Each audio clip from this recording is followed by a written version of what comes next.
Magandang araw mga minamahal kong senior citizens.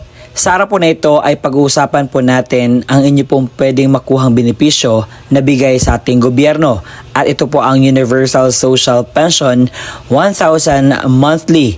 Ito ay pension para sa lahat ng mga seniors.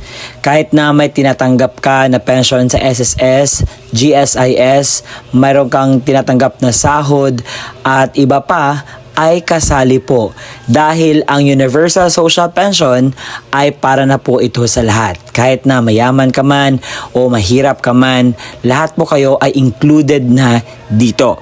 Kaya naman sa araw po na ito, alamin natin ang important updates nang sa gayon po ay meron tayong idea kung ano na ba ang update ito, paano ba natin malalaman ang mga panukala at iba pang bagay. Kung ikaw ay ready na, pakinggan natin.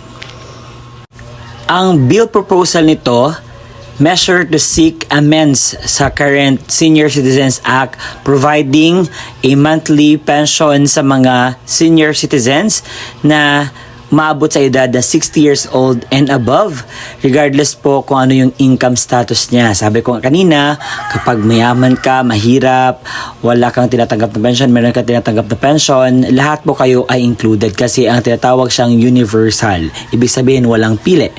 Ang proposed payouts po, ang mga gumagawa ng law, nag-deliberate sila sa Senate of House Committees, nagpropose sila na ang initial payout structure ay magsisimula po sa 500 pesos hanggang aabot ito ng 1,000 monthly.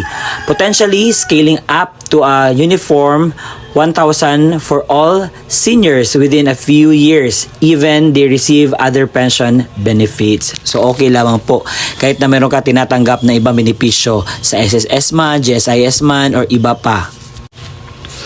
Ang NCSC at DSWD are actively backing the legislation recognizing as it a critical safety net against rising living. So ngayon po, meron po tayong chairperson for this House Bill at meron siyang gustong mangyari na dapat pong pag-participate ang mga senior citizens nang sa gayon po ay magawa na itong law. Sabi po ni Representative Mila Aquino Magsaysay, Chairperson Committee on Senior Citizens Representative of United Senior Citizens Party List, sabi niya ipagpatuloy ko ang labanan para sa Universal Social Pension dahil naniniwala kung walang ka-United Seniors ang dapat mapabayaan.